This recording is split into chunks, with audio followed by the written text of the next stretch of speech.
And we're live from the living room as Doug eyes up the match day spread. He's reaching for the Buffalo wing. Perfect! Hang on, what's this? Oh, he's gone for a can of Pepsi too! Incredible! What a finish! Sensational combination! Look at the delight on his face. There's no doubt about it. It just tastes better. Match days deserve Pepsi. Food deserves Pepsi. Grab a pack of Pepsi Zero Sugar for today's match. It's poetry in motion. Listen, all you New Yorkers. Excuse me, taxi. Okay, man, we're looking around. This is the 77 WABC minicast. All right, big to-dos obviously here in the city with the parade, and some say 3 million, some say upwards of 4 million. Either way, in terms of sports, this will be our largest audience ever. We've had other parades. They say at least I got 4 million, man on the moon, all that, who knows. But Yankees usually draw about 2.3. But as I said all week long, they split the city with the Mets. Giants split the city with the Jets, Rangers and Islanders. There's no splitting the city here. There are no Brooklyn Net fans. In fact, it's in their best interest to move back to New Jersey and stop this nonsense. It's all New York Knicks fans, and we may get 4 million today. So what does that mean for the city, for the police? We saw some unruly Knicks fans a lot during the NBA Finals. Small percentage. Yes, small percentage. Most New Yorkers behave themselves and celebrated the right way. But when it's ugly, it becomes a bigger story. And some of it, I was told, was worse than we were even told by the media. I don't know. But my next guest is my dear friend and the former chief of department, an amazing cop in his day, and now like a TV star. He's everywhere. And that is John Chell. Hello, rock star. How are you? Sid, how are you? I was taught by the best, and you're the best. I'm just following the lead. I'm doing well, thank you. You're great. Look who's talking. Thank you for that.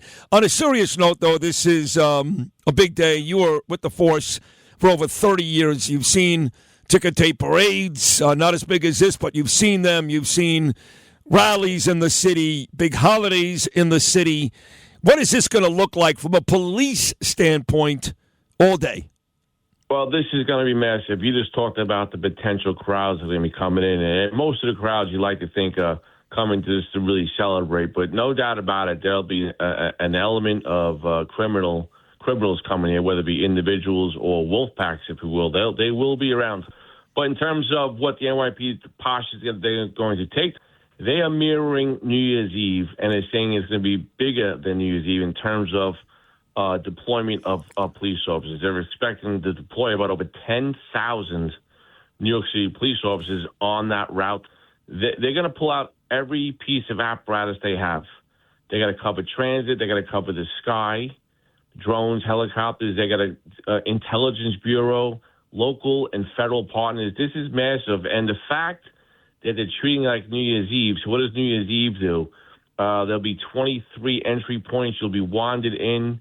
You'll be put into a pen where you cannot leave. Under no circumstance are they going to allow anyone on that parade route, just like New Year's Eve. They'll be screening and wanting for weapons.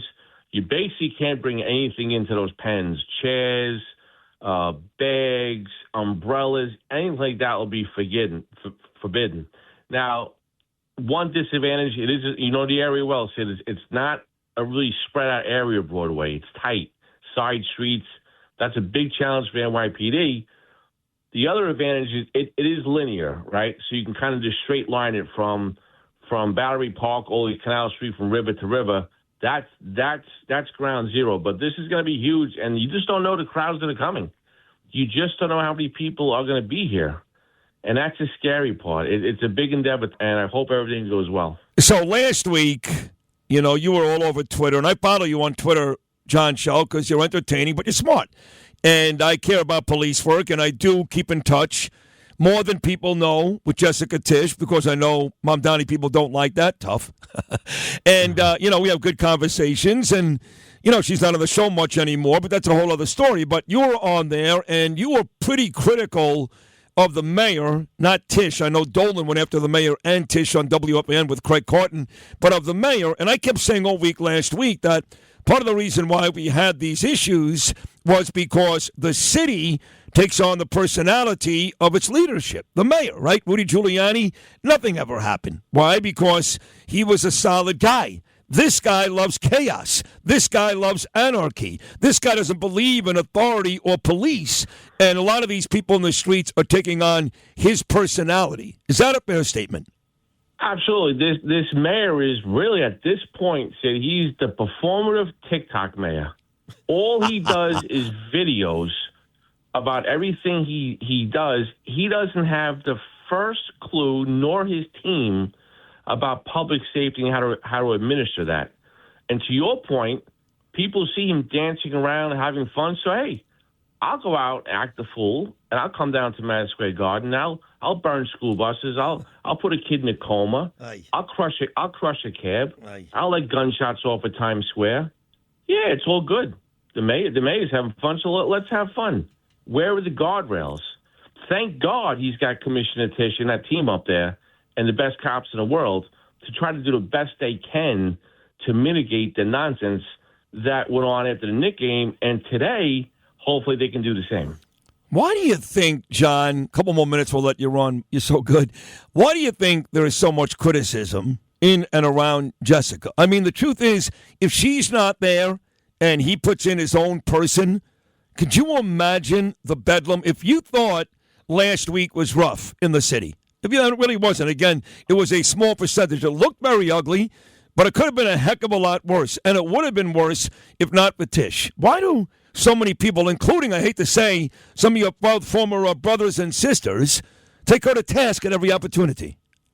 It's foolishness. Okay, first of all, Jessica Tisch is smarter than all of City Hall combined. She's got a great team to combat crime and disorder. Democrat socialists want crime and disorder to the extent that they don't want to hold anybody accountable. No one's a bad guy. No one belongs in jail. Oh, they're just having fun.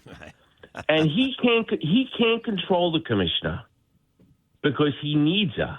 Now, the next person he brings in, whoever that might be, when that might be, is going to be a complete socialist style of policing. And when you mix socialism with public safety, do you know what you get? You get school buses burning. That's what you get. Yeah, you do. So how frustrating is it, John? Again, this is the former chief of department, great cop over 3 decades, my good buddy John Chell, for the cops. You know, one of the issues with what happened outside of the Garden and Bryant Park last week was that, forgetting about buses and all those types of things, that's bad enough, but police officers came under attack. Every single night, a police officer was either punched, in fact, they were punched, spit in their faces. The officers became the bullseye, the target of some of these rowdy animals. And the officers, because you have no immunity and nobody in the city is going to back you outside of Tisch and people like me, so they can't do anything about it. How frustrating is that for the police?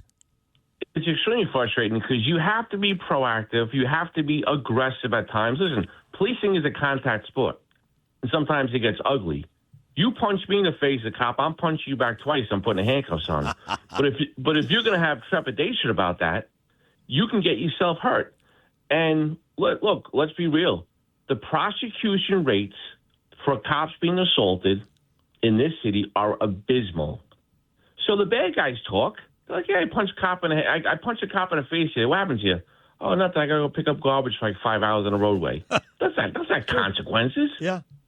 Wow. And that's why it's happening. Yeah, you're right. And they do talk. And all right, so in the final 30 seconds, John, with some of the negativity during this conversation, which is warranted, you're going to put 3 to 4 million people in Lower Manhattan. Who knows what could happen? I still feel like it's going to be a great day. I think Jessica and the NYPD, your former brothers and sisters, will do a good job. Yeah, there'll be some issues, but I think in terms of numbers, very, very small to the amount of people celebrating and enjoying themselves. So for me, I believe today, and there's already a lot of people down there now as we speak. It'll just get bigger throughout the day. But I do believe it'll be a big win for New York City. What do you think? It will. When you see a father and son, a little kid with his Knicks jersey waving at Jalen Brunson and people cheering, that's what New York City's all about. There will be some hooligans down there. Just identify them, isolate them, contain them. And when they step out of line, knock their teeth in. Send a message. This is why I love you, John Chell. I swear to God, I really do. I miss you as a cop, and I love you as a commentator. So thank you for hopping on this very, very important day for all of us in New York City. And continued success, my man, John Chell. You're great. Thank you so much. Thanks, Sid. It's going to be a great day tonight. Great day. I think so, too. There he is, former chief of department, my great buddy, great cop, John Chell. And the parade edition, the Knickerbocker celebration on this Thursday morning continues on Sid and Friends in the morning.